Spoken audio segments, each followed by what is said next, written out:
पुण्या कर चरणी ठेविला माथा परिसा विनंती माझी पंढरीनाथा असो नसो भावा तुझी आठाया कृपा दृष्टी पाहे मदकरी पंढरीराया ओम नमो ज्ञानेश्वरा करुणा करा दयाळा तुमचानुग्रह लादलो पावन झालो जगातली विठ्ठल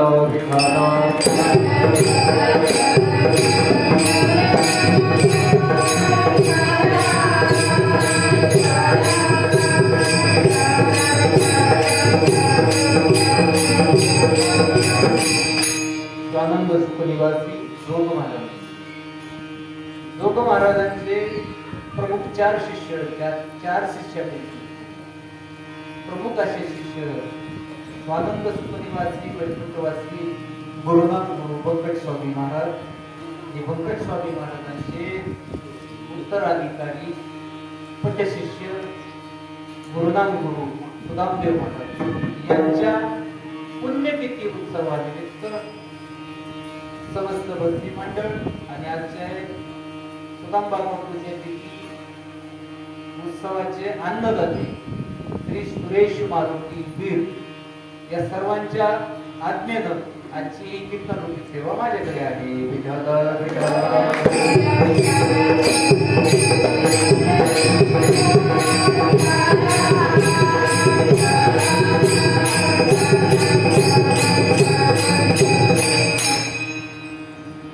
आताच काही वेळापूर्वी 10 ते 12 या वेळेमध्ये हरिभक्तीपरायण आलेले महाराज काळे कराळे यांचं 17वे असं रामजन्म उत्सवाचं कीर्तन झालेलं आहे. त्यानंतर लगेचच 2 तासानंतर इथं सुदामबाबाच्या पुण्यतिथीचं कीर्तन. हे कीर्तन संपत आहे का नाही तर लगेच रामायण बोलतो लगेच रामगिरी रामजन्म उत्सवानिमित्त आपल्या सर्वांना भक्ती मंडळीला त्यात सहभागी होऊन ती उत्सवाची फेरी मोठ्या आनंदाने पार पाडायची आहे. विठ्ठल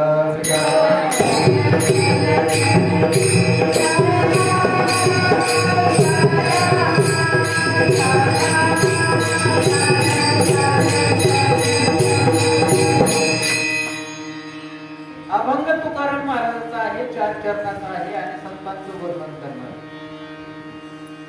प्रत्यक्ष कीर्तन रूपी चिंतन रूपी सेवेला प्रारंभ करण्यात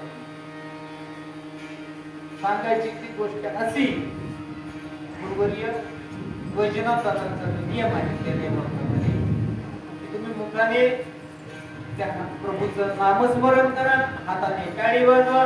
तुमच्या बसनाच्या पुण्याईने स्वामी महाराज सुदामदेव महाराज माझे संपूर्ण वैजनाथ दादा मला जसं स्फूर्ती देतील तसं कीर्तन रूपी सेवा ईश्वराच्या चरणी समर्पित करण्याचा प्रयत्न करीन. कुणीही भजनाला आळस करू नका, सपाटून भजन करा. विठ्ठल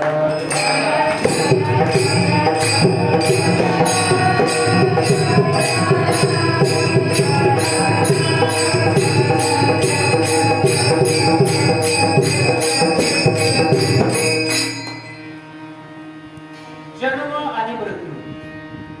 पृथ्वी तलावर जे जे काही प्राणी येतात ते या फेऱ्यामध्ये अडकलेले असतात. ज्याचा जन्म होतो त्याला मृत्यू निश्चित आहे. आता जन्माची काही कारण असतात, मृत्यू आणि मृत्यूची काही कारण असतात. आता काही म्हणजे ईश्वर अवतार घेतो आपल्याला घ्यावाच लागतो, कारण की पाप पुण्य करुणी जन्मा येतो प्राणी नरदेहा येऊनी हानी केली. नरदेह प्राप्त झाल्यानंतर आपल्याला मानव देह प्राप्त झाल्यानंतर आपल्या हातून अगणित असे पाप किंवा पुण्य झालेलं असतं आणि त्याची परतफेड म्हणून पुन्हा पुन्हा आपल्याला हा जन्म घ्यावाच लागतो. विठ्ठल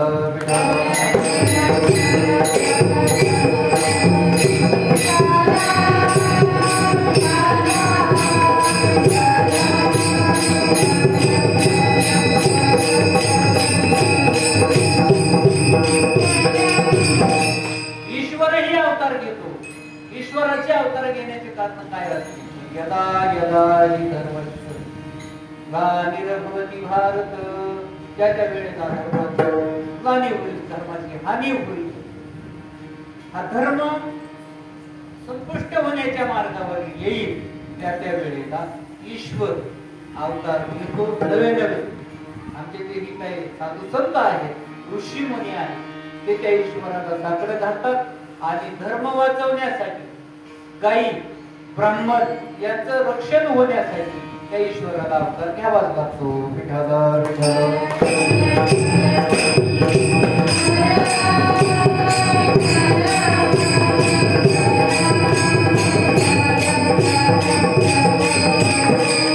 ईश्वराचा अवतार काहीतरी निश्चित कार्यासाठी असतो. कारण की ईश्वर ज्या वेळेला अवतार घेतो त्या त्या वेळेला कुणाची तरी शापातून मुक्तता करायची असते. जसं आपल्या भावार्थ रामाच्या द्वारे कुंभकर्ण आणि रावण भगवान महाविष्णूचे काय आहे ते महापार्षद आहे, जय आणि विजय आहे. हे दोघं शापामुळं राक्षस योनीला प्राप्त झालेले आहेत. या दोघांचा उद्धार करण्यासाठी महाविष्णूने रामचंद्राचा अवतार घेतला आणि त्या दोघांचा उद्धार केला.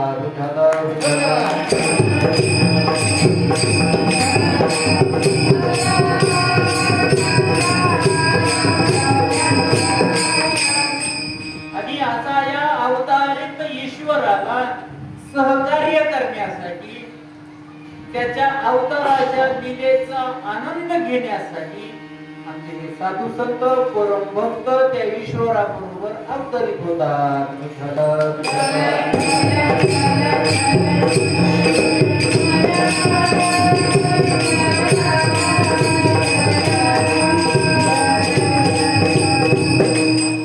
ईश्वर एखाद्या दैत्याचा संहार करण्यासाठी अवतरित होतो आणि साधू संत भक्ती मार्गाला पुन्हा पुन्हा उजाळा देण्यासाठी अवतरित होतात. आपले ज्ञानेश्वर माऊलींचा विचार केला तर लोपदे ज्ञान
कमी झालं, लपून बसलं म्हणून लोपदे ज्ञान.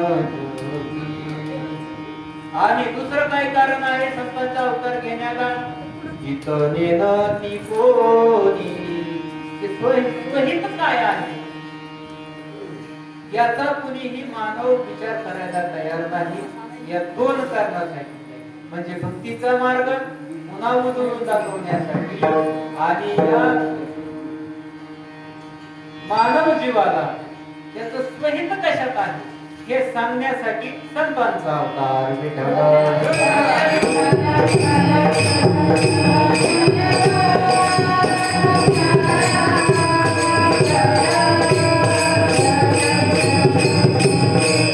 एक ठिकाणी महाराज सांगतात, तेची संत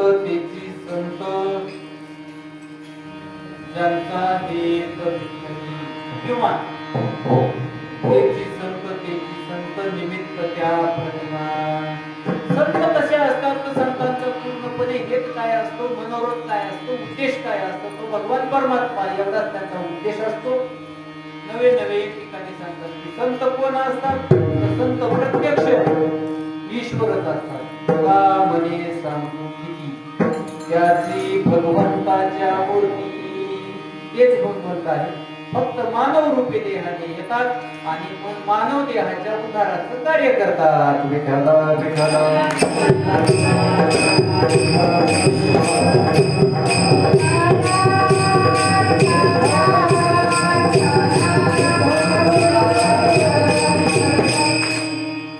ईश्वराच्या ताकदीचा विचार केला तर ईश्वराच्या ताकदीला कुठेही जोड नाही. साधू संत हे ईश्वरच असतात आणि साधू संतांच्या आणि ईश्वराच्या ताकदीचा विचार केला तर ईश्वराच्या ताकदीला ते कुठेच कमी पडत. रामेश्वर भट्ट सुद्धा सांगतात, राघवे सागरात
राघवे सागरात पाषाण तारिले तैसे तुकोबाने आवन करते. प्रभू रामचंद्राने सागरामध्ये तगडं तरविली. आमच्या तुकोबाराय सुद्धा कमी नाही. आमच्या तुकोबारायाने सुद्धा त्यांची गाथा त्या पाण्यामध्ये 14 दिवस ठेवून कोरडी बाहेर पडली. सामर्थ्य साधू संतांचं आणि जेवढं सामर्थ्य ईश्वराकडे आहे तेवढं सामर्थ्य साधू संतांकडे आहे. मात्र साधू संत त्यांचं सामर्थ्य कधी दाखवत नाही. क्वचित प्रसंगीच ते दाखवण्याची त्यांच्यावर वेळ येते.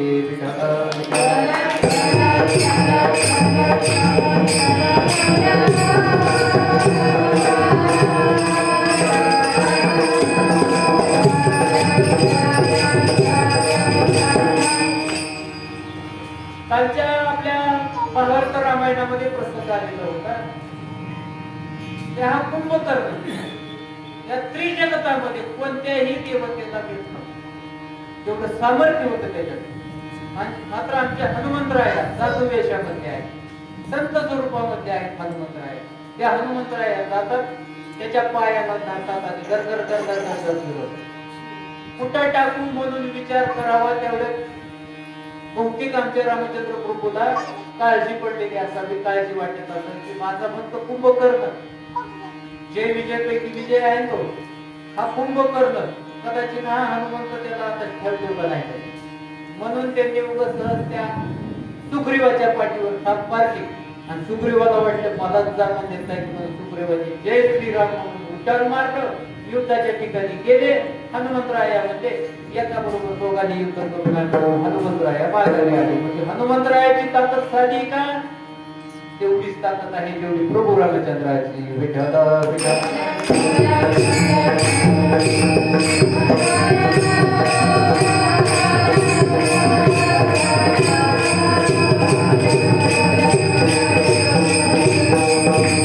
ज्ञानोबरायाच्या ताकदीचा विचार केला तर म्हणजे ईश्वराला करता आलं नाही ते ज्ञानोबाने करून आपल्या आंबेजोगाईची घटना आहे.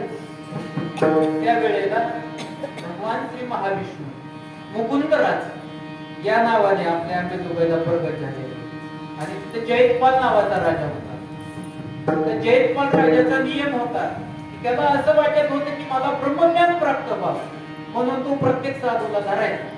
त्या साधूला म्हणायचा की मला ब्रह्मज्ञान प्राप्त करून द्या आणि ते किती वेळामध्ये रिकेबी मे पाव ब्रह्म दिखाव नाही तो देव टिकाव होता असा त्याचा नियम होता.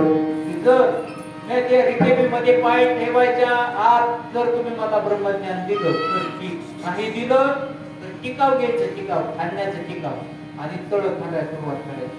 अलीकडची लोकांची सावरगाव कशी तळ आहे का वरच्या बाजू ते चित्तूर आहे विठाला विठाला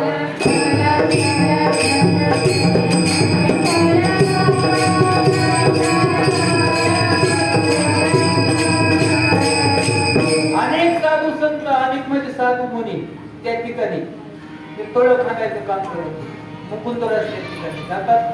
मुकुंदराजांनी पाहिलं सगळे हे साधू लोक तळे खांडायला लागलेत म्हणजे हे काय ईश्वराचं तर कार्य नाही तळ खाण्याचं.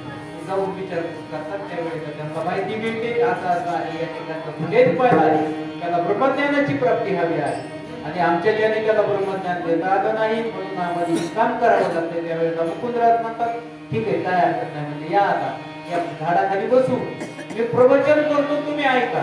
त्यावेळेला ते म्हणजे राजाची आज्ञा कशी मोडायची कारण राजाची आज्ञा म्हणजे राजाचं जर काम बंद केलं आपण तर तो राजा आपल्याला शिक्षा देईल. मुकुंदराज म्हणजे काही काळजी करू नका तुमचं काम चालू आहे आणि मग मुकुंदराजावर त्या मुकुंदरायावर विश्वास ठेवला. सगळे साधू मुनींनी काय केलं त्या ठिकाणी ते टिकाव सोडलं पाठी सोडली पोरं तिथंच ठेवलं आणि मुकुंदराजाकडे निघले. त्या वेळेला ते टिकाव मनाने उचलायचं हातायचं कार्य करायला लागलं. पाठी आपोआप जाऊन त्या मातीला लागायची थोडं वळायचं पाठी आपोआप हवेत जायची आणि ते तिकडे भिंतीवर नेऊन टाकायचं कार्य सुरू. सगळ्या साधूंना वाटतं की आता आपली निश्चित सोडवणूक होईल. सगळे जण त्या ठिकाणी बसले. जयपालचे जे शिपाई होते ते तात्काळ जयपालाकडे गेले म्हणजे त्या ठिकाणी साधू आलेला आहे. त्या साधूंना आपले हे जे बाकीचे साधू आपण धरून ठेवलेले होते तळ खांडायला त्या सगळ्या साधूंना एका झाडाखाली बसून दिलं आहे. त्या ठिकाणी जाऊन त्यांना प्रवचन सांगू लागलाय मात्र आपलं काम बंद काम तिकडे चालू. एकही साधू आपल्या तळ्यात कामाला नाही पण आपलं काम चालू आहे आणि साधू तर सगळे झाडाखाली बसले. जयपाला सुद्धा आश्चर्य वाटलं आणि त्याला सुद्धा वाटलं की आता मला ब्रह्मज्ञान प्राप्त करून देईल असा कुणीतरी महात्मा आलेला असावा म्हणून ते त्या ठिकाणी जयपाल येतो. मुकुंदराजाचं दर्शन घेतो. मुकुंदराजाचं दर्शन घेतल्याबरोबर मुकुंदराजाला म्हणतो माझा एक नियम आहे महाराज मला तुम्ही ब्रह्मज्ञानाची प्राप्ती करून द्यायची. कशी द्यायची तर मी रिकेबीमध्ये पाय ठेवायच्या आत तुम्ही मला ब्रह्मज्ञान दिलं पाहिजे आणि जर ब्रह्मज्ञान नाही दिलं तर देव टिकाव होतो तलाव. मुकुंदराज म्हणजे अरे तू त्या रिकेबीमध्ये तर पाय ठेव ना रिकेबीमध्ये पाय ठेवायच्या आधी तुला काय ब्रह्मज्ञान तुझा जसं पण आहे तसं कर. त्या जयपाल राजाने त्या रिकेबीमध्ये त्या घोड्यामध्ये रिकेबी असती बसायची त्या रिकेबीमध्ये पाय ठेवायच्या आत मुकुंदराजाने त्या जयपालाच्या डोक्यावर हात ठेवला. तात्काळ त्याला ब्रह्मज्ञान प्राप्त झालं. ते तसंच घोडं ते अर्धवट चढलेला जयपाल ते घोडं ते सगळे तिकडे मुकुंदराजाची समाधी आहे. तिथे एक दरी आहे बघा मोठी दरी त्या दरीच्या पलीकडे घोड्याने उड्डाण केलं. त्या ठिकाणी जाऊन बसले आणि मग निवांत वेळेमध्ये मुकुंदराज म्हणजे अरे वेळ्या एवढ्या कमी वेळेमध्ये ब्रह्मज्ञान देता येत नाही मला तुझ्याशी बरंच काही मला तुला ज्ञान सांगावं लागेल त्यावेळेला ब्रह्मज्ञान प्राप्त होईल. त्या ठिकाणी बरेच दिवस त्यांनी त्या जयपालाला ब्रह्मज्ञान प्राप्त करून दिलं. ते ठिकाणी जयपालाचा उद्धार झाला घोड्याचा उद्धार झाला नाही. घोडं मात्र तसंच राहिलं. घोडं म्हणायला तर अहो मुकुंदराज जयपालाचा उद्धार झाला तो जयपाल तर माझ्या शरीरावर बसून आला ना मग माझा उद्धार कसं काय नाही. त्यावेळेला ते म्हणजे तुझा उद्धार आता केला असता पण आता तू उद्धार हे या अवतारामध्ये तुझा उद्धार करू शकत मात्र तुझा उद्धार निश्चित पुढे कधीतरी तुझा उद्धार केल्याशिवाय राहणार नाही. विठाला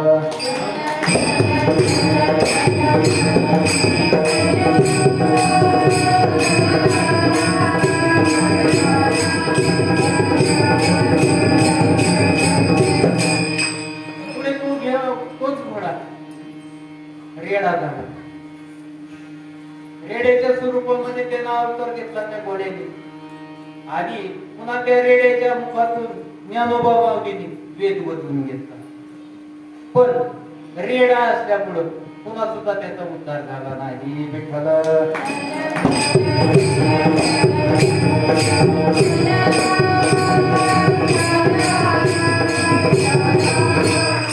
ज्ञानेश्वर माऊली म्हणले तुझा उद्धार मी निश्चित करेन पण आता मी उद्धार करण्याजोगा आहे पण तू उद्धार करून घेशील अशा योनीमध्ये नाही. मग तुझ्या वेळेला मानव जन्म धारण करशील त्यावेळेला मी तुझा आताच्या याच अवतारामध्ये तुझा उद्धार करीन. पुढे त्याच रेड्याचा पुढे अस्पृश्य जातीमध्ये तो मानव देह अवतरित झाला आणि त्या अवतरित झालेल्या देहावर ज्ञानोबरायांनी त्याच्या डोक्यावर हात ठेवून त्याला ब्रह्मज्ञान प्राप्त करून दिलं आणि त्याचा उद्धार केला. विठ्ठल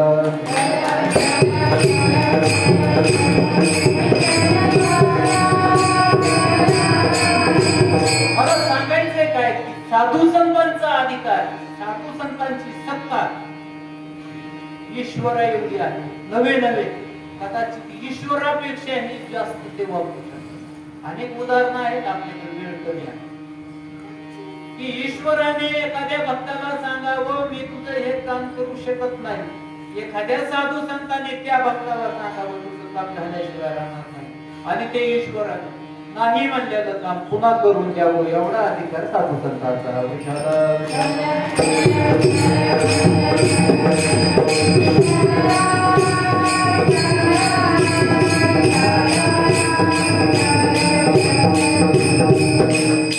मग असे हे साधू संत अवतरित होऊन काय करतात तर एकतर ज्ञान देतात आणि दुसरी गोष्ट स्वहिताचा मार्ग दाखवतात. हे दोन त्यांचे प्रमुख कार्य आहे. ज्ञान देणे आणि त्या ज्ञानातून त्या साधकाचा स्वहिताचा मार्ग प्रज्वलित करणे, त्या स्वहिताच्या मार्गाला उजाळा देणे हे कार्य आमचे साधू संत करतात.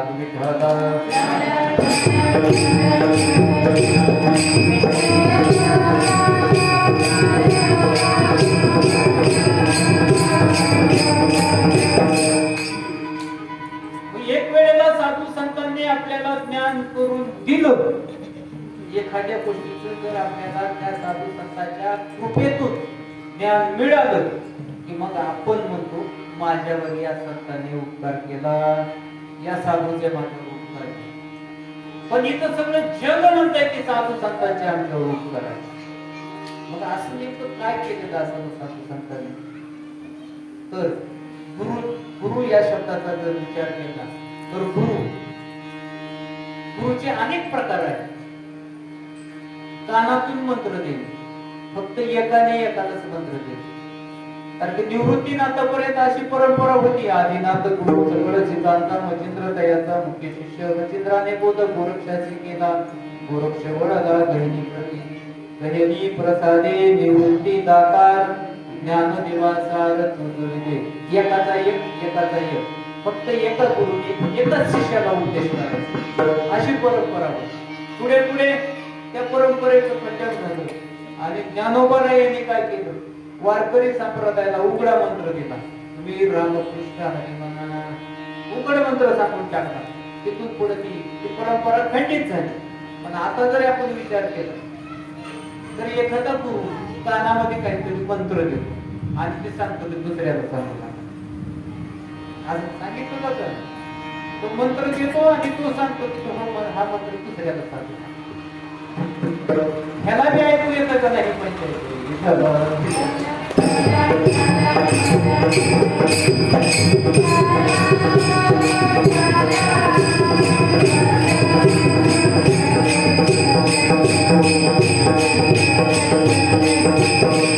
अशा ह्या परंपरा आहेत. त्या गुरुचाच उद्धार झालेला असतो का नाही हे माहित नाही आणि तो गुरु मात्र दुसऱ्याचा उद्धार करायला नाही. काही वेळानंतर महाराज एक ठिकाणी तो सांगतात, पोहणे कासे लावी तो आणि म्हणावे त्या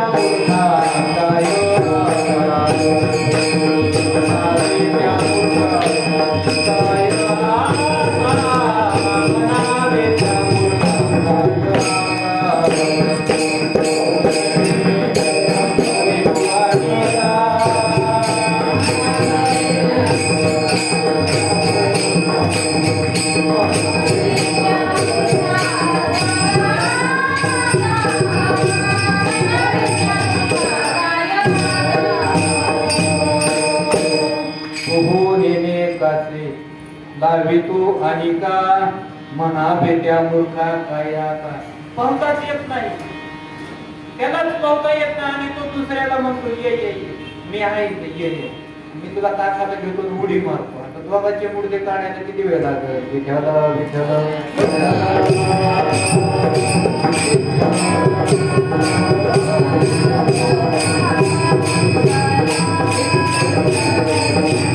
किंवा दिवसा फुलती डोळे बिंडुळाचे घुबड गाढवाच्या डोक्यावर बसला आणि रस्ता सांगायला. जोपर्यंत रात्र होती गाढव अरण्यामध्ये फसलं होतं, रस्ता चुकलेलं होतं. आणि मग तो म्हणला आता मला बाहेर जायचं, घुबडाला काय आले ते मला डोक्यावर बसतो आणि तुला रस्ता सांगतो. सर्व डोक्यावर बसतो, रस्ता सांगायला लागतो. डावीकडे वळ, उजवीकडे वळ, सरळ चल, तिकडं वळ, तिकडं वळ, सांगत सांगत सांगत रात्र होती तोवर त्या घुबडाला दिसायला लागलं. आणि मग ते असं बाहेर गेलं. आता ते जंगल संपणार तेवढ्यात सूर्य उदय झाला. सूर्य उदय झाला आणि दिवसा फुलती डोळे बिंडुळाचे घुबडाचं जे देखणं होतं, जे दिसत होतं ते बंद पडलं. आता उगत थोडंच अंतर राहिलं होतं. 30-40 पावलं चाललं की जंगलाच्या बाहेर निघालं. पण गाढव ते गाढव घुबडाने सांगितल्याशिवाय पावलंच टाकायचं नाही. आता घुबडाचं दिसणं बंद झालं, पण घुबडाला वाटतं आपण गाढवाला कशाला सांगावं, माझा दिसाना.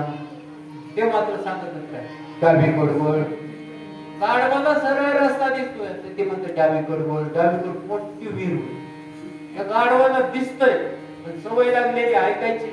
डावीकडे वळ, डावीकडे वळ. वळलं वळलं जग म्हणला मार एक पडलं ते घुबड खाली, त्याच्यावर गाढव विठाला विठाला.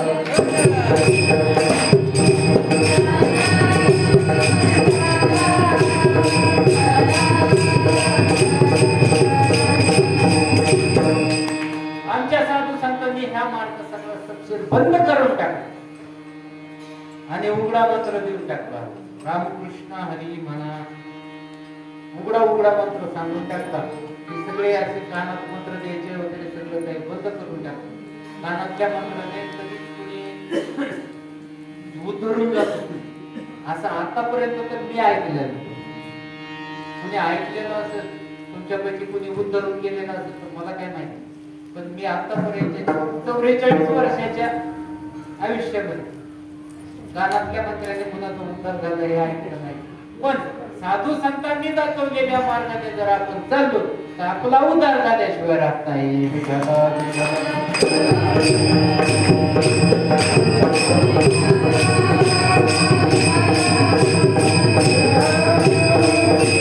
साधू संत आपल्यावर काय उपकार करतात? हे जे उपकार सांगू काय वापर करी आई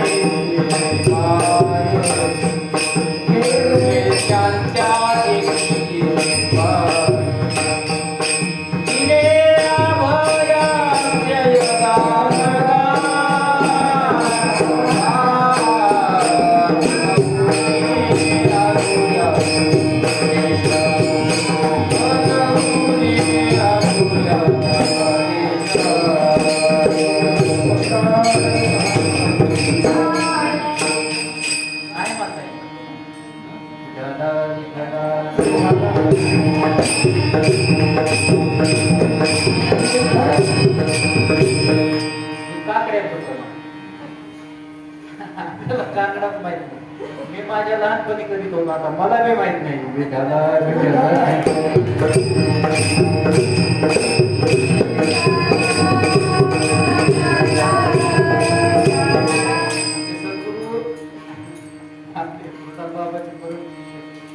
बाजीराव काकडा करायचा. मग त्यावेळेस त्याच्यासोबत मी काही दिवस मला काकडा काढला. काही पाठ झाला, जितका पाठ झाला होता तितक्या गतीने आता इसरून बी गेला. विठाला विठाला.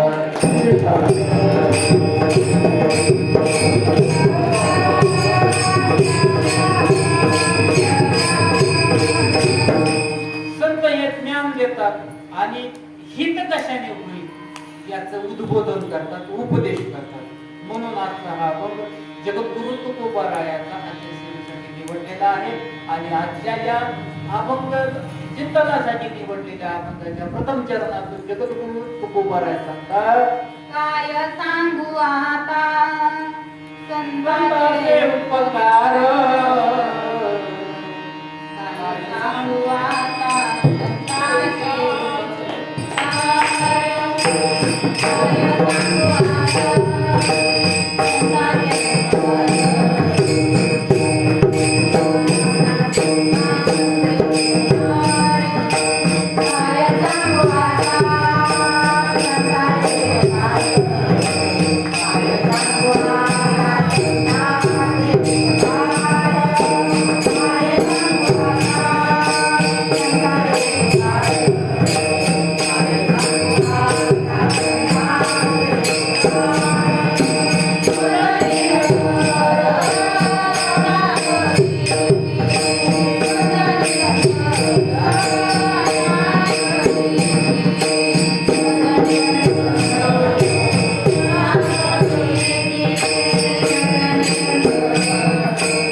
सांगू आता संतांचे संतांचे उपकार मज निरंतर जागृती. त्या संतांचे उपकार सांगायचे म्हटलं तर काय सांग, किती आहेत म्हणून काय सांग, काय काय सांगू की त्यांनी आपल्यावर काय काय उपकार केले असा प्रश्न तू उभा राहायच्या समोर उभा होतोय आणि प्रश्नार्थक चिन्हाने तू उभा राहायला सांगतात की काय सांग, म्हणजे नेमका कोणता उपकार सांग, कोणते कोणते उपकार केले, काय काय उपकार केले असं काय सांगू. आता आता संतांचे उपकार मज निरंतर जागृती खूप सांगतात. या साधू संतांचे की अपार उपकार झालेले आहेत. ते काय करतात, मला निरंतर जागवतात. म्हणजे मी संतांनी झोपतोय का, झोपलेला असतो का, जागविणे नेमकं काय, जागविणे म्हणजे नेमकं काय, तर एखाद्या गोष्टीविषयी आपल्याला अज्ञान असतं आणि त्या गोष्टीविषयी प्रखर ज्ञान आपल्याला कोणीतरी करून देईल म्हणजे आपण त्या गोष्टीच्या त्या ज्ञानाच्या संदर्भाने जागे होणे. भेटायला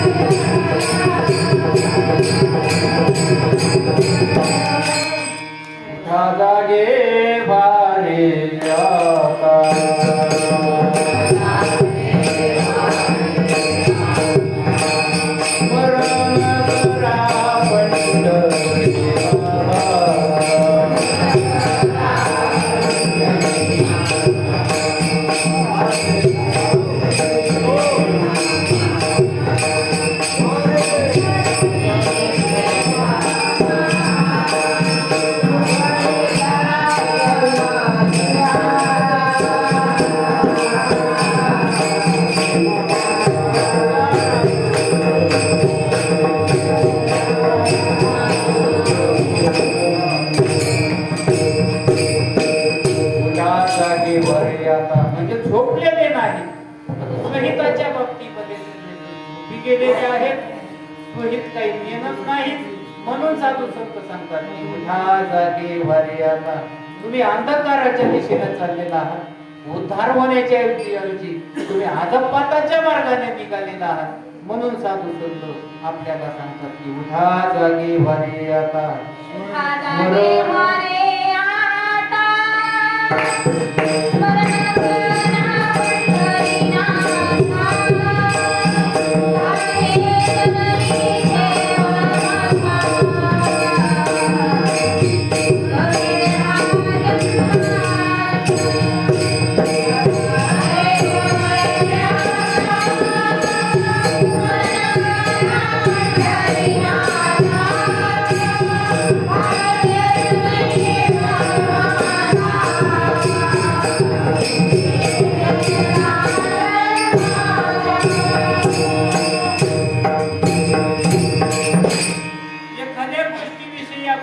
ज्ञान नसतं आणि त्या गोष्टीविषयी जर समजून सांगितलं तर त्याला म्हणायचं जागे होईल. आता हा म्हणा इथं लावा, स्वर लावा. आता म्हणू का म्हणलं म्हणायचं नाही. आता म्हणू का, आता म्हणू का, एक पट्टीनं स्वर कमी होतो, एक पट्टीनं स्वर कमी होतो. आता म्हणू का म्हणायचंच नाही, म्हणणार म्हणायचं, म्हणायचं असं स्वर लावायचा आणि त्याच्यावरचा शेड उठा जागे वारे आता स्मरण करा पंढरीला.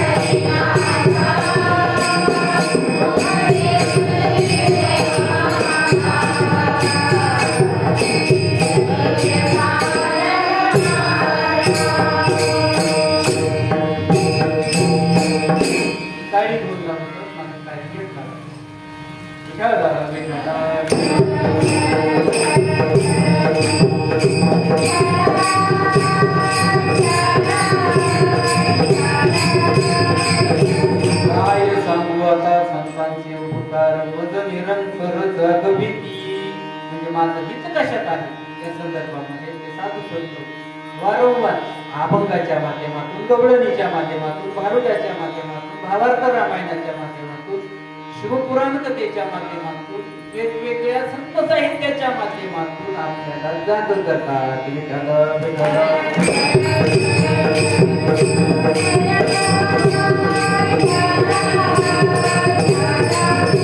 अशा या जगद्गुरु तुकोबारायाला पुन्हा एकदा प्रश्न पडतो, काय द्यावे त्याची, त्यांना मी काय देऊ, माझ्याकडे काय देण्यास उभा असेल, काय द्यावे त्याची व्हावे भूतराई, म्हणजे त्यांच्या ऋणातून मला मुक्त व्हावं, मुक्तता मिळावी, त्यांचं ऋण फिटलं जावं, असं माझ्याकडे काय असं की मी काय देऊ. तर माझ्याकडे, आपल्याकडे सगळ्यात आवडतं काय असेल, जीव आहे, आपला जीव आहे. तुकोबाराया म्हणतात की हा जीव जर मी त्यांच्या चरणामध्ये ठेवला,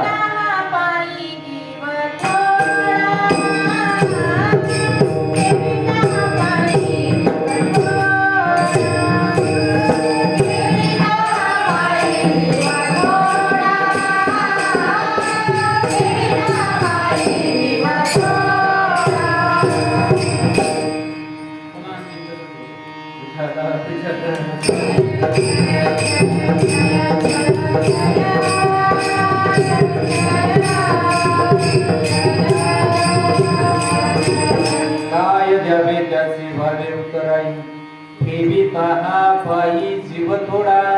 किंवा माझा जीव जरी त्या संतांच्या चरणामध्ये ठेवला तरी त्यांची उतराई होणार नाही, कारण की जीव सुद्धा त्यांनी केलेल्या उपकाराच्या मानाने अतिशय थोडा आहे. ठेवीता हा पायी जीव थोडा, ठेवी तो म्हणायचं नाही किंवा ठेवी ते म्हणायचं असं त्यांनी ठेविता ठेवितो त्यासाठी नाही, ठेविता जोडून या कर चरणी ठेविला, ठेवितो नाही, ठेविला. तसंही तरी काय द्यावे त्याची व्हावे उतराई, ठेविता हा पायी जीव थोडा. कारण जगद्गुरु तुकोबारायांना पुढं माहित होतं, महिना तुझा परमार्थ करणारे, आपण पाठ करणारे, पण त्याला ठेवितो कसं म्हणता येईल, मग त्या ठेविते म्हणतात, ठेविते हा पायी जीव थोडा. त्यासाठी ठेविता ता ता म्हणजे काहीच नाही, पुरुष बी नाही, स्त्री बी नाही. विठाला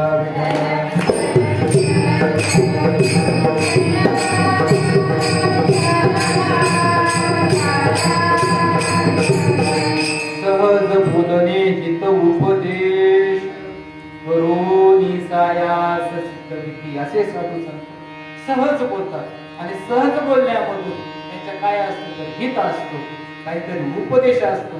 त्याचबरोबर त्या साधकाला तेही नाही पटलं तर काहीतरी सायस करून का व्हायला, पण त्याच्या उद्धारासाठी साधू संत काहीतरी मार्ग सांगतात. विठ्ठल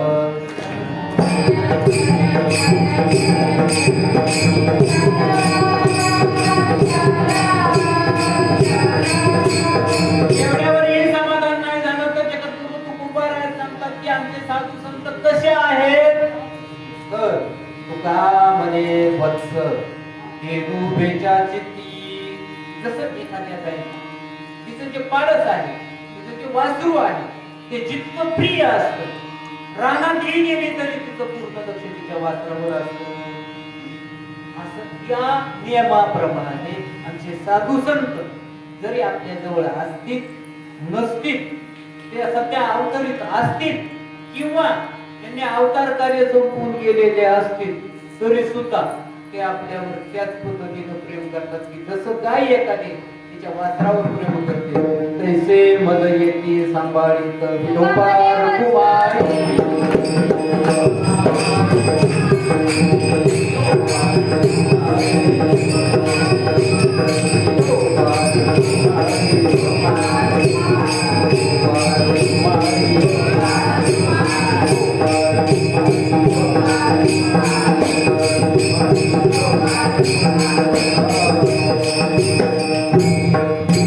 असे कोणते साधू संत आहेत की ज्यांचे आपल्यावर आगनित असे उपकार आहेत ते सध्या असतील किंवा नसतील पण आपल्यावर अगदी पुत्रावर लेकरू असल्यासारखं अजूनही आपल्यावर माया करतात असे कोणते साधू संत असतात तर आपल्याला या जगातले जेवढे काही साधू संत आहेत कोणत्याही धर्मातले असू द्या ते हिंदूचे असू द्या मुस्लिम मधले असू द्या बौद्ध धर्मातले असू द्या जैन मधले असू द्या कोणत्याही धर्मातले असू द्या साधू संत म्हणजे सत्पुरुष जगाला चांगलं सांगणारे चांगलं सांगण्यासाठी स्वतःच पूर्ण आयुष्य झिटकणारे त्यांना माझे साधू संत मग असे हे साधू संत वेगवेगळ्या जातीमध्ये अवतरित होतात वेगवेगळ्या धर्मामध्ये अवतरित होतात आणि मानवाला त्याच्या हिताचं कारण सांगतात नवे नवे त्याला तसं हित घडवून येण्यासाठी काहीतरी कारण करून देतात त्याचबरोबर त्याला ते त्या हिताच्या मार्गाने चालण्याला बाध्य करतात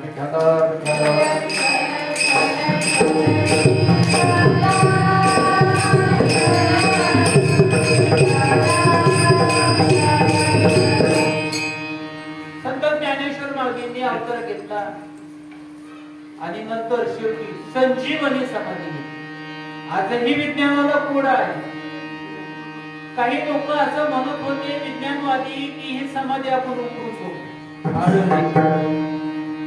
अमेरिकेहून तंत्रज्ञान आणि त्या समाधीमध्ये पाहू लोक म्हणतात संजीवनी समाधी तंत्रज्ञानाच्या साह्याने पाहिलं तर त्यांना असं त्या समाधीच्या परिसरामध्ये खाली असं आढळून आलं की सजीव आहे काहीतरी खाली काहीतरी सजीव आहे तंत्रज्ञानाच्या साह्याने म्हणजे आमच्या ज्ञानेश्वर महाराजांनी संजीवनी समाधी आजही विज्ञानाची सुद्धा हिंमत नाही की ज्ञानेश्वर माऊली गेले म्हणजे माऊलींनी संजीवनी समाधी केली आहे आजही त्या समाधीच्या ठिकाणी ते बद्ध स्वरूपाने का होईना पण त्यांचं अस्तित्व त्या ठिकाणी आहे विठ्ठल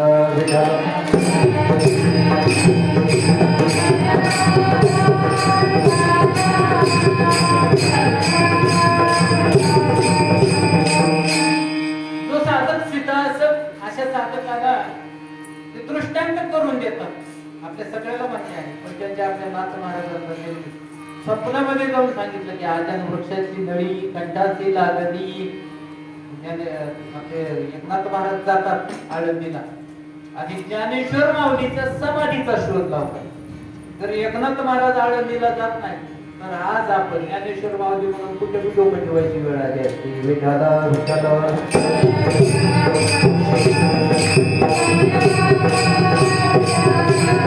त्या ठिकाणी ते जातात ज्ञानेश्वर माऊलीच्या ते समाधीचे इथपर्यंत जातात आणि ज्ञानेश्वर माऊली आजन वृक्षाची मुळी कंठाची लागली निमित्त होते तसं काही नव्हतं माऊलीला असं वाटत होतं की ज्ञानेश्वरी मी सोबत केलेली आहे आणि आता सिद्ध साधक अवतरित झालेला आहे आणि त्या एकनाथाला ही ज्ञानेश्वरी द्यावी जेणेकरून या ज्ञानेश्वरीचा उपयोग हा एकनाथ काहीतरी सर्वसामान्यापुढे ही ज्ञानेश्वरी ठेवी आणि लोकांना उतरून जाण्याचा मार्ग मिळत असं ज्ञानेश्वर माऊलीला वाटल्यामुळं एकनाथ महाराजांना बोलवून घेतलं. त्या ठिकाणी सगळ्यांना कथा माहिती आहे. मज वाटे त्याचे आलिंगन द्यावे, कदा सोडावे चरण त्यांचे एका जनार्दनी.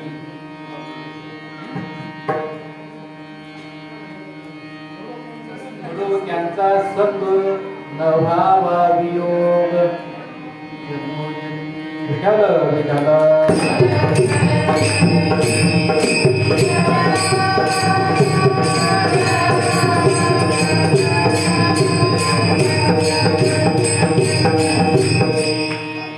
असे हे ज्ञानेश्वर माऊली.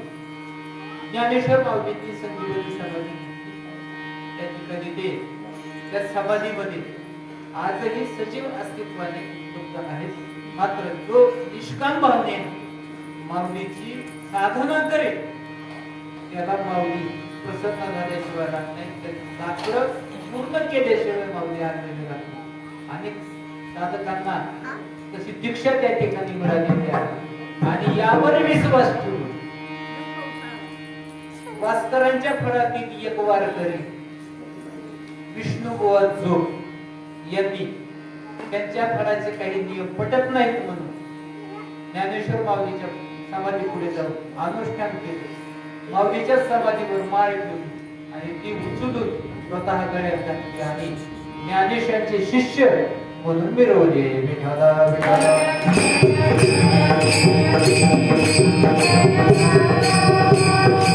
पुढे या विष्णुबुवा जोग महाराजांना पुढे 4 शिष्य असे लाभले.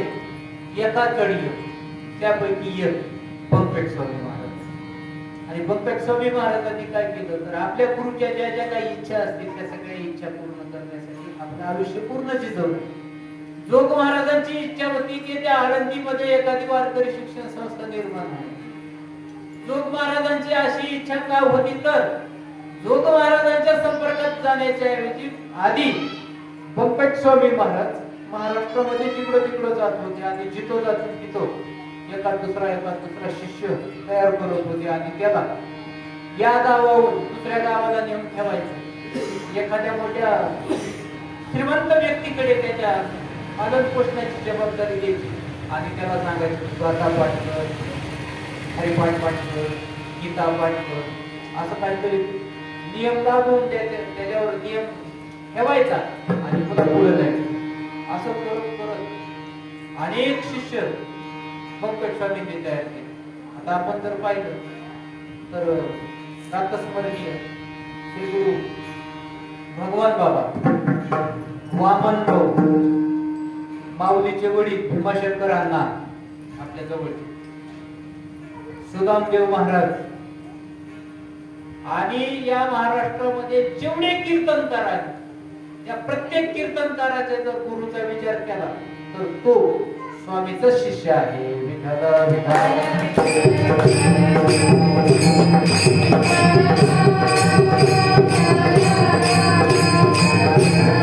आचार्य स्वामींचा जन्म आपल्या निंगूर या ठिकाणी राजपूत वंशामध्ये झालेला होता. प्रयाणाचा काळ जवळ आला. त्यांचीही समाधी जवळपास संजीवनीत आहे. त्यांची सुद्धा समाधी संजीवनीत आहे. असं सांगितलं जातं की स्वामी महाराजांनी ज्यावेळेस प्रयाण केलं त्यावेळेला त्यांच्या विण्यावरचं पोट वाजत होतं. कित्येक दिवस लोक म्हणत होते की म्हणजे स्वामी महाराज गेले का, कारण की विण्यावरचं पोट बंदच होतं. सगळे हृदय सगळं बंद पडले पण विण्यावरचं पोट चालू. आणि मग काही लोक म्हणले आपल्याला काही कळणार नाही कारण की हे सुद्धा संजीवनीच आहे. आता आपण म्हणायचं गेले म्हणून मग त्यांना समाधी दिली. पंकज स्वामींना समाधी दिल्यानंतर एक दैदिप्यमान असा शिष्य लाभला आणि तो दैदिप्यमान असा शिष्य असं कोण आहे तर ते आहेत सुदामदेव महाराज. विठ्ठला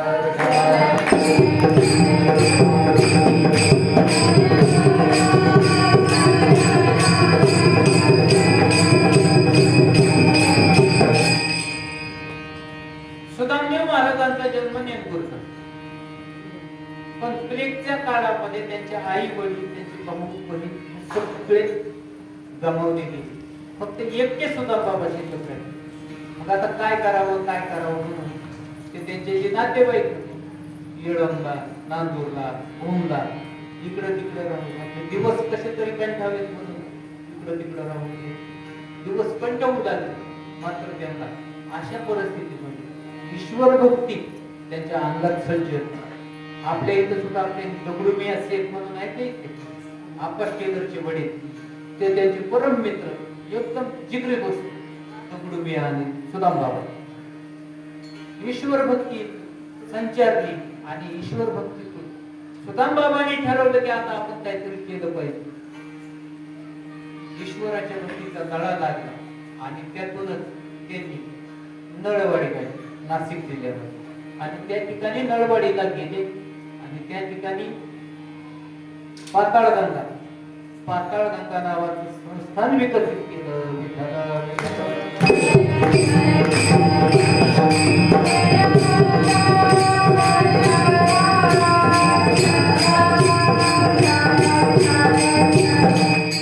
त्या ठिकाणी नळवाडीला पाताळगंगा नावाचं संस्थान विकसित केलं. आजही ते संस्थान खूप मोठं आहे नाशिकमध्ये. म्हणजे अनेक जे मोठे मोठे संस्थान आहेत त्यापैकी एक नळवाडी संस्थान आहे.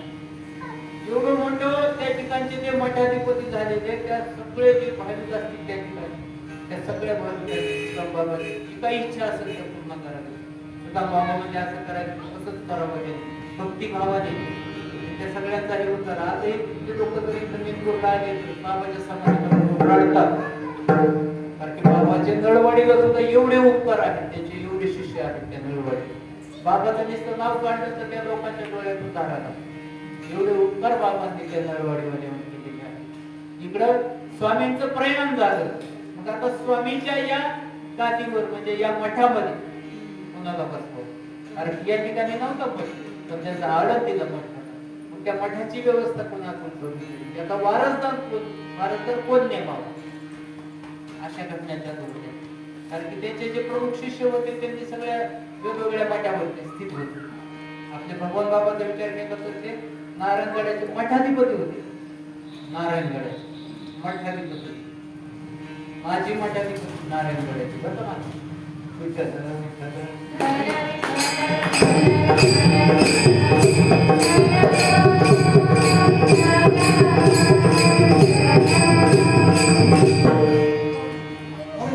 काही लोकांनी असं ठरवलं की आपल्यातला एक छोट्या होता त्या वेळेला बालक तो नळवाडीला गेला आणि गेलो त्या ठिकाणी संपत कार्य सुरू केलेलं आहे त्याला आपण यावं असं काही लोकांनी ठरवलं आणि मग ते सगळे नळवाडीला गेले.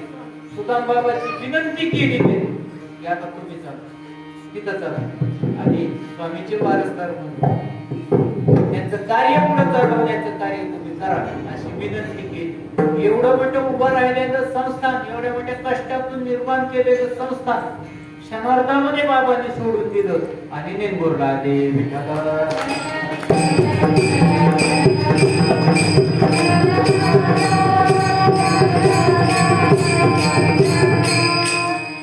नेंगूरला आले तर माझे सद्गुरू वैजनाथ दादा सांगायचे त्या आधारे सांगतो. तर त्यावेळेला फक्त त्या ठिकाणी बारकी छोटीशी समाधी आणि समाधीच्या बाजूला सगळी अडचण सगळी घाणच घाण. त्या नेंगूरकरांचं केंद्र इकडली बाजू सगळे लोक इकडून तिकडून आणि डुकरत बसलेले असायचे समाधीच्या बाजूला. बाबांनी मी नळवाडीचा मठाधिपती आहे हे विसरून जायचं. नेंगूर मध्ये माधुरी मागायची आणि जे काही तुकडा मिळाला त्यातून त्या माधुरीतून त्या स्वामीला नैवेद्य दाखवायचा आणि त्या स्वामीच्या समाधी पुढे घाण हाताने स्वच्छ करून समाधी पुढे बसायचं आणि स्वामीचा प्रसाद म्हणून ती माधुरी खायची.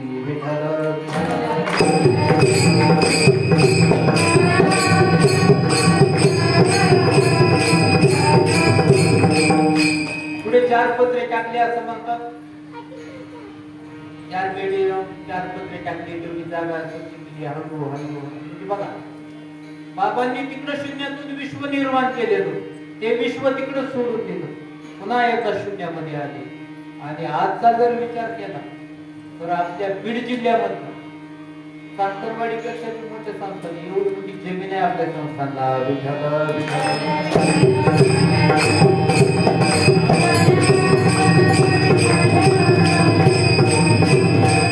आपल्या बीड जिल्ह्यातल्या प्रमुख संस्थानापैकी नेनगुरच्या संस्थांचा नंबर लागतो. ते प्रमुख 5 संस्थान जर काढले आपल्या बीड जिल्ह्यातले तर त्याच्यामध्ये नेनगुरच्या संस्थांचा नंबर आहे.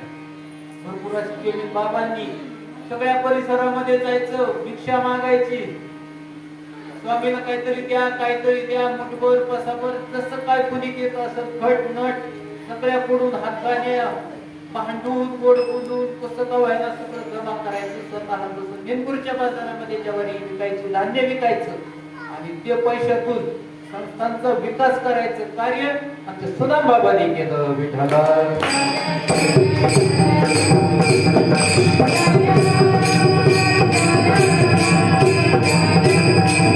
बाकी आता बाहेरचं काही विशेष सांगायची गरज नाही. आपल्या इथं धर्मराज टकले म्हणून होते, तुमच्यापैकी कुणाला माहित असेल.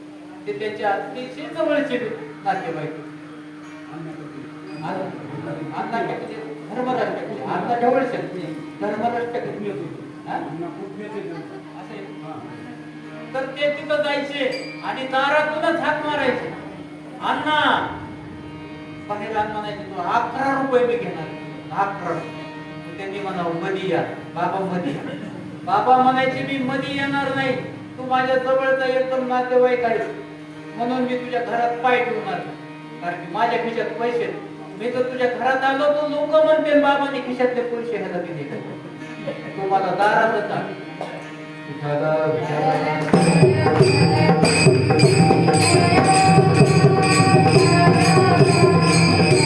इतकं निरपेक्ष जीवन आमच्या सुदाम बाबांनी जगावं आणि त्या निरपेक्ष जीवनातून आज संस्थान उभं राहिलेलं आहे की ज्याचे मंडळाधिपती आज आपले गुरुवर्य लक्ष्मण महाराज वेगळे आहेत. विठ्ठल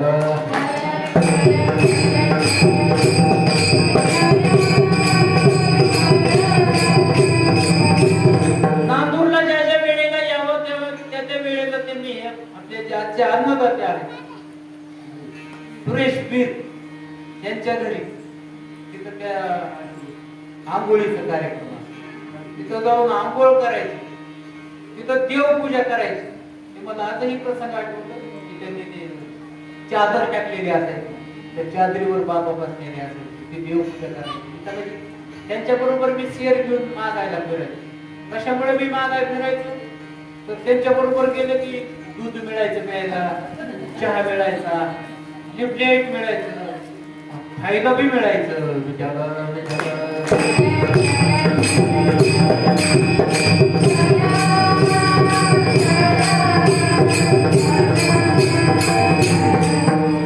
बाबाचे आपल्या गावामध्ये प्रामुख्याने 3 शिष्य, भगवान महाराज कांबळे, जोजीराम महाराज कुरसाळे आणि वैजनाथ महाराज नांदुरे, हे 3 शिष्य असायचे. आणि मग बाबा आले म्हणजे 3 शिष्य त्यांच्याकडे यायचे, त्यांची काही चर्चा चालायची. आम्हाला त्याच्या चर्चेशी काहीच घेतलं नाही. आम्ही फक्त बाहेर बघायचं, घेतले का, काही येतंय का, काही राहतंय का. त्यावेळेस तुम्ही लहान असल्यामुळं माझ्या डोक्यात दुसरं काय असतं की बाबा संत हेच मला माहित नव्हतं.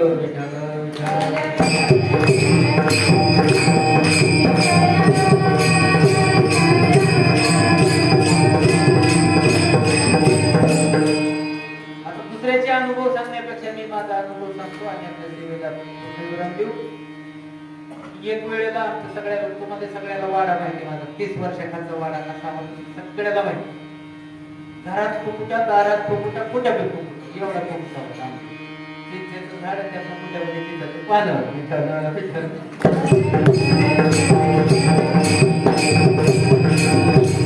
बाबा आमच्या इकडं आमच्या वाड्यामध्ये लघुशंकेसाठी यायचे.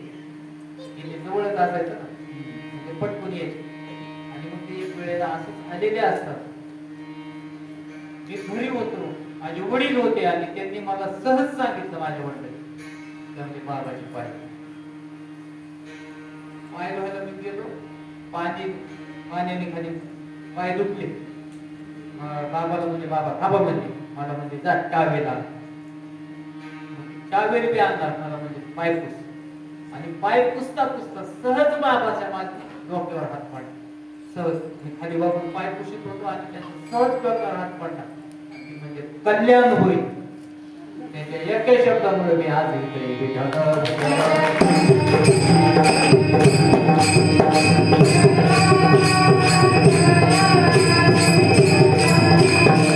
आता मी माझं सांगितलं नाही, अजून जे अनेकाचे वेगवेगळे अनुभव आहेत. प्रत्येकाला सगळे सगळे अनुभव आहेत. त्यांचे चांगलेही अनुभव आहेत, आपल्या वाईटही अनुभव आहेत. कारण की जे जे जे बाबाला वाईट बोलले ते आज कदाचित कुठंच नाही, किंवा जरी असले तरी आज येड्यावणी करते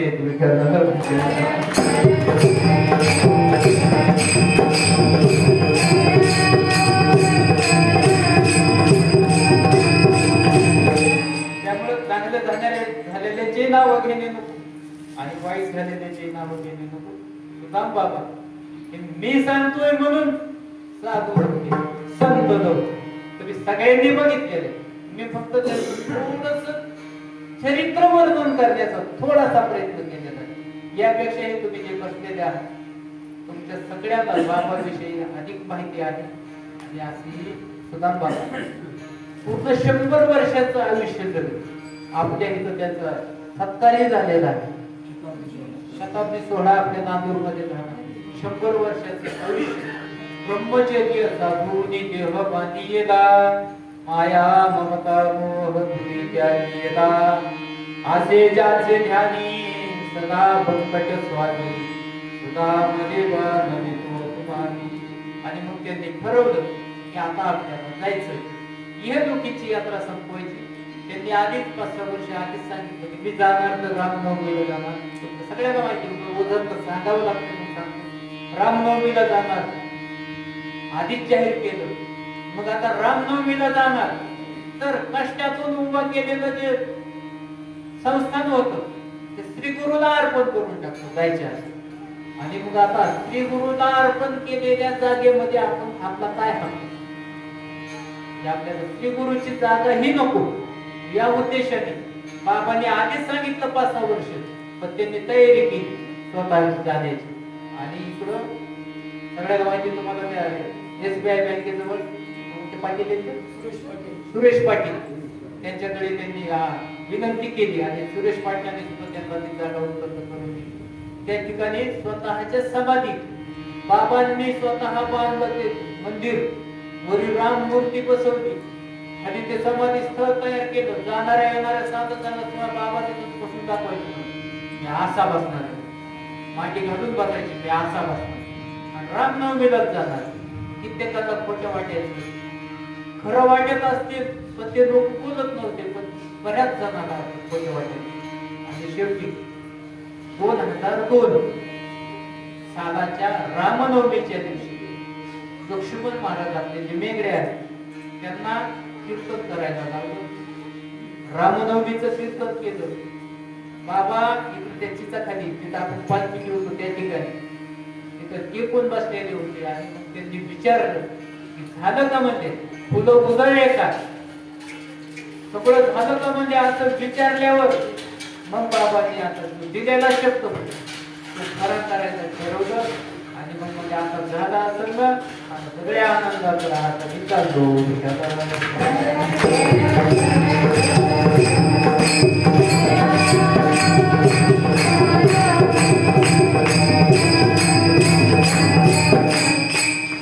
आणि आजच्या या दिवशी म्हणजे आज 22 वर्ष झालं बाबा आपल्याकडे निघून. आता हे साधू संत देहाने निघून जातात, स्मृतीने कायम राहतात. आणि आजही तुम्ही जर सुदाम बाबाची मनोभावी जर त्याच्याकडून काही इच्छा व्यक्त करीत त्यांची जर सेवा करण्याचा प्रयत्न केला तर बाबा तुम्हाला कुठेच कमी पडणार नाही. त्याचे अनेक उदाहरण, त्याचे अनुभव आहेत, सगळं आहे, पण आपल्याकडे वेळ कमी आहे. आता जाऊन जेवायचे, पूर्ती करायची, मिरवणूक करायची आणि काय लावतो वरून पाऊस सुरू झाला.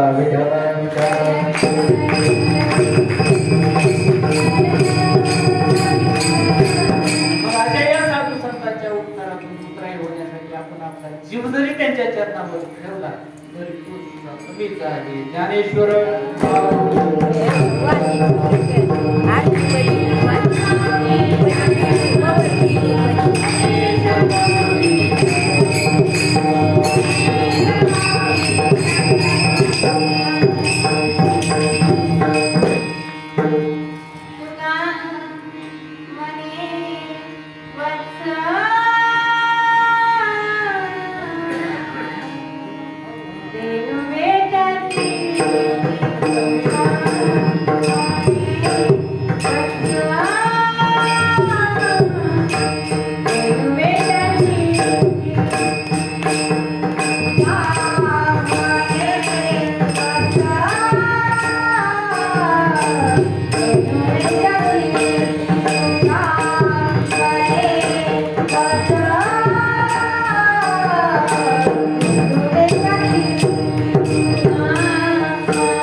आणि त्या वेळेला सगळ्यांनी बाबाकडे आपली पुष्प पोच करायचे आहे. सुदामदेव सुदामदेव स्वामी सुदामदेव